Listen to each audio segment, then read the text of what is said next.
আসসালামু আলাইকুম। Road two আইএলটিএসের আজকের ক্লাসে স্বাগত জানাচ্ছি আমি রিজভি আহমেদ। আজকে আমরা যেটা নিয়ে আলোচনা করব সেটা হচ্ছে আইএলটিএস লিসনিংয়ের খুবই গুরুত্বপূর্ণ একটি পার্ট, যেটি হচ্ছে ম্যাপ কোয়েশ্চেন্স।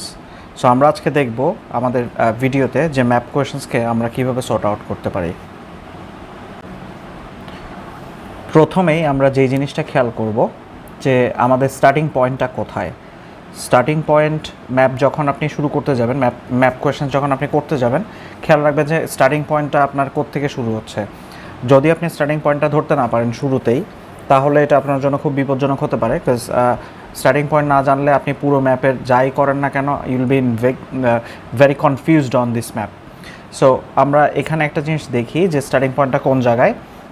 আমরা খেয়াল করে দেখি যে নিউবার্ন বলে একটা জায়গা আছে। নিউবার্নের পাশে স্ট্রেটওয়ে একটা সাইন দিয়ে দেওয়া আছে, ইউ আর হিয়ার। সো এই জায়গা থেকে আমাদের স্টার্টিং পয়েন্টটা শুরু হবে। সো আমরা শুরুতেই স্টার্টিং পয়েন্টটাকে মার্ক করে রাখলাম।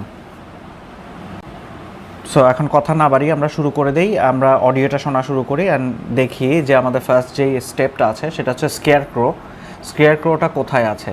সো আমরা অডিও শুনে বের করার ট্রাই করবো স্কেয়ার ক্রোটা কোথায় আছে। Now listen and answer questions 15 to 20. Now let me give you some idea of the layout of the farm. The building where you bought your tickets is the new barn immediately to your right, and we're now at the beginning of the main path to the farmland, and of course the car park is on your left.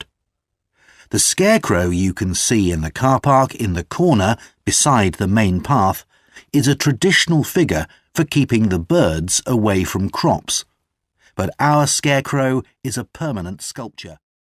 আচ্ছা, এখানে যেটা স্পষ্ট করে clear করেছে যেটা হচ্ছে আপনি যে জায়গায় দাঁড়িয়ে আছেন তার বাম সাইডে মানে কার পার্ক আছে, কার পার্কের ওখানে স্কেয়ারক্রোটা আছে। এখানে দুইটা জিনিস মেনশন করেছে, একটা হচ্ছে কার পার্কের কর্নারে।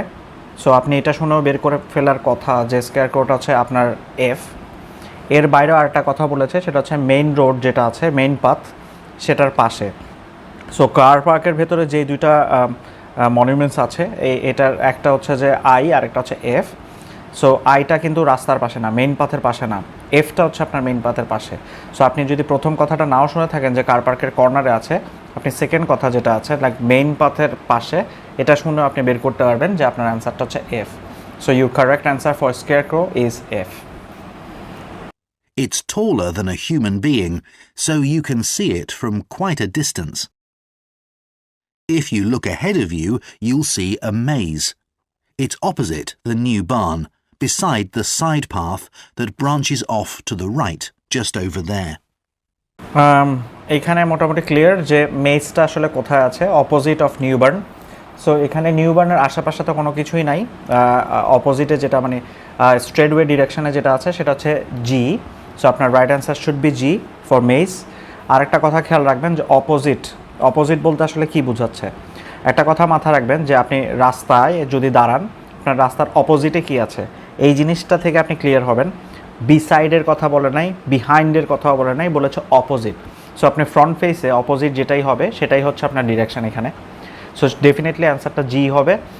লাকিলি এখানে জির আশেপাশে মানে নিউবার্নের আশেপাশে আর কোনো কিছু ছিল না, সো আপনি ইজিলি ফাইন্ড আউট করতে পারছেন। বাট আশেপাশে যদি থাকতো, একটা কথা মাথায় রাখবেন যে অপোজিট ডিরেকশনের কথা বলেছে। সো নিউবার্নের সামনে দাঁড়িয়ে আপনি অপোজিট ডিরেকশন যেটাই হবে সেটাই হচ্ছে আপনার রাইট অ্যান্সার, অ্যান্ড এটা এই ক্ষেত্রে জি।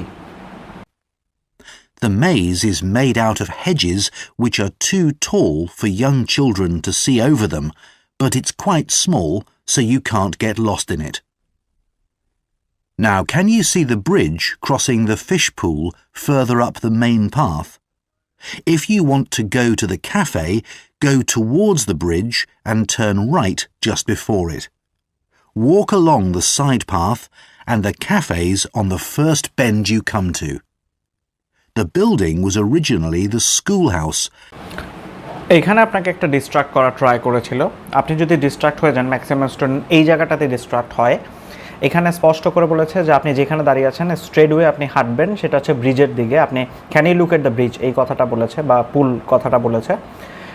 এইখানে একটা ব্যাপার আছে, আপনি যদি ব্রিজটা ক্রস করে ফেলেন ব্রিজটা, তাহলে আপনি খুব ডিফিকাল্টিসে পড়বেন, কারণ ব্রিজ ক্রস করার পরে আপনার হাতে অপশনস হিসেবে আসবে সি। সো আপনি দেখা যাবে রাইট অ্যান্সার হিসেবে সি দিয়ে ফেলবেন।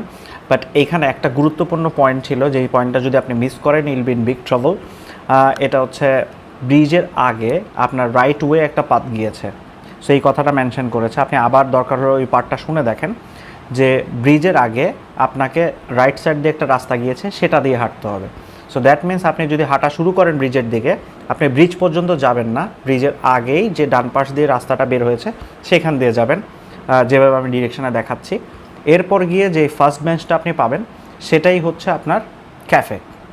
সো আপনি যখন ব্রিজের সামনে দিয়ে ডান পাশের রাস্তাটা দিয়ে হেঁটে যাবেন, শুরুতেই আপনি যে জিনিসটা দেখবেন মানে ফার্স্ট বেঞ্চ, সেটাই হচ্ছে আপনার ডি। সো আপনার ডেফিনেটলি ক্যাফে হচ্ছে রাইট অ্যান্সার ডি। সো এই জায়গায় আপনি কনফিউজড হবেন না, আপনি ব্রিজটা কিন্তু ক্রস করবেন না, উনি কিন্তু আপনাকে ব্রিজ ক্রস করতে বলে নাই। সো এটাতে আপনি be careful about this type of questions. The building was originally the schoolhouse, and it's well over 100 years old.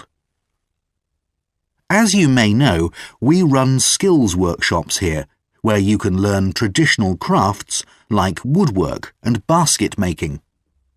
You can see examples of the work and talk to someone about the courses in the Black Barn.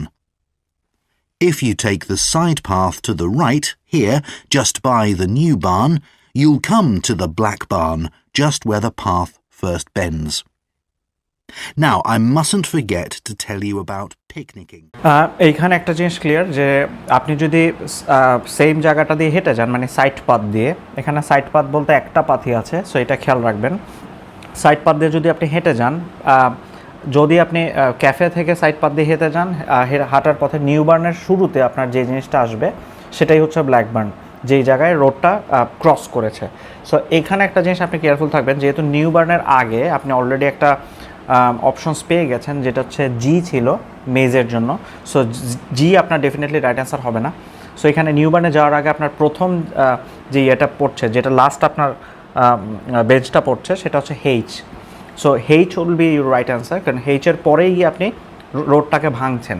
সেই কথাটা যখন স্পষ্ট বলেছে যে আপনি new বার্নে যাওয়ার আগে যেই বেঞ্চটা পাচ্ছেন সেটাই হচ্ছে আপনার ব্ল্যাক বার্ন। সো এরপর আপনার আরও বেশি ক্লিয়ার হয়ে যাওয়ার কথা যে নাম্বার 18 এর অ্যান্সার হচ্ছে H.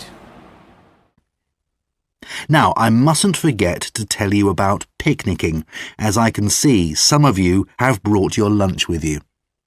You can picnic in the field, though do clear up behind you, of course. Or if you'd prefer a covered picnic area, there's one near the farmyard, just after you cross the bridge.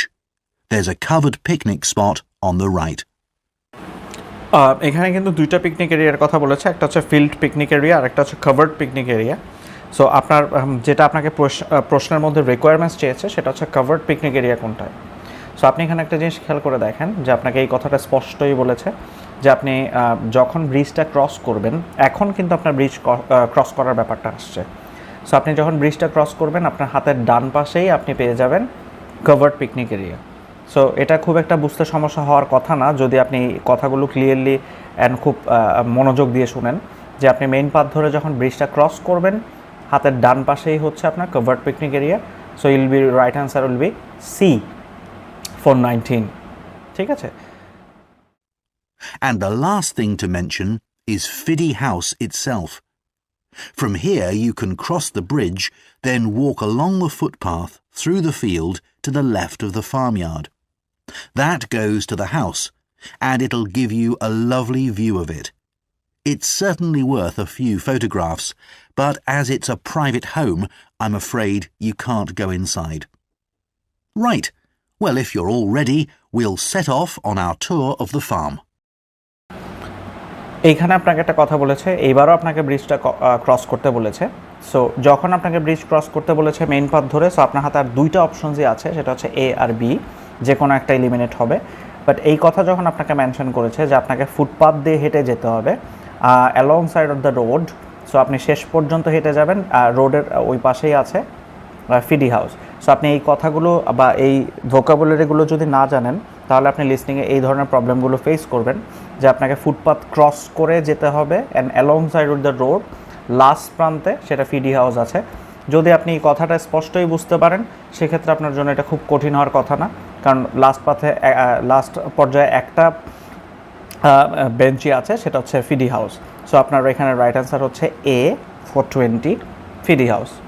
I hope that এটা আপনার জন্য খুব কঠিন কোনো কিছু ছিল না, যদি আপনি এখানে লিসনিংয়ের ম্যাপের জন্য যে প্রারম্ভিক যে টপ টিপস অ্যান্ড ট্রিক্সগুলো আছে সেগুলো যদি আপনি ফলো করেন, স্টার্টিং পয়েন্ট জানা, আপনার ডান বাম ঠিকমতো চেনা, বা এর বাইরে আপনি যেই ভোকাবুলারিগুলো দরকার আছে ম্যাপের জন্য সেই ভোকাবুলারিগুলো আপনার মধ্যে আয়ত্ত করা, এই কয়েকটা জিনিস আপনার জানলে ম্যাপ কোয়েশনস খুব একটা ডিফিকাল্ট হওয়ার কথা না। আশা করছি ভিডিওটা আপনার ভালো লেগেছে। ম্যাপ কোয়েশনস আইএলসের মধ্যে এভাবেই সর্ট আউট করতে হয়। এটার অনেকগুলো নিয়মকানুন আছে, যদিও এটা অ্যাসেসমেন্ট ক্লাস ছিল, আমরা নিয়মকানুন নয় বরং আমরা ম্যাপ কোয়েশনস কীভাবে করতে হয় সেটা দেখিয়েছি। সো এখানে আমি লেকচার ক্লাস ইনক্লুড করছি না। সো এইখানে আপনাকে কয়েকটা গুরুত্বপূর্ণ জিনিস মাথায় রাখতে হবে। ম্যাপের ভোকাবুলারিগুলো আপনার জানতে হবে। আপনি যদি ম্যাপের ভোকাবুলারিগুলো না জানেন তাহলে আপনি দেখা যাবে এখানে মেইন কথাগুলোই আপনি বুঝতে পারছেন না। সো এই জায়গায় আপনাকে কেয়ারফুল থাকতে হবে।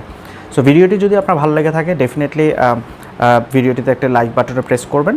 অ্যান্ড আমাদের সাথে থাকার জন্য অনেক ধন্যবাদ। সাবস্ক্রাইব করে আমাদের সাথেই থাকুন। পরবর্তীতে লিসনিংয়ের আরও কিছু ভিডিওস আমরা আপলোড করব, যেগুলো অ্যাসেসমেন্ট ক্লাস হিসেবে আপলোড করা হবে। সবাইকে অনেক ধন্যবাদ। Thank you very much for watching.